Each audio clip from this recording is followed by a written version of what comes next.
Hello everyone, welcome to this course where we are going to study a very interesting programming language, that is C. I specially designed this course for students those who are at school or even at the first year of their degree. It will be helpful for beginners and the aspirant developers. What is C? C is a very powerful programming language developed by Dennis Ritchie. It is not only easy to learn, but it is the oldest and most fundamental language.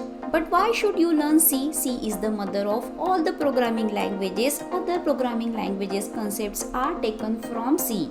It is used to design operating system as well as compilers. Even you can design some graphical applications like mobile games and computer games, and there are other uses too.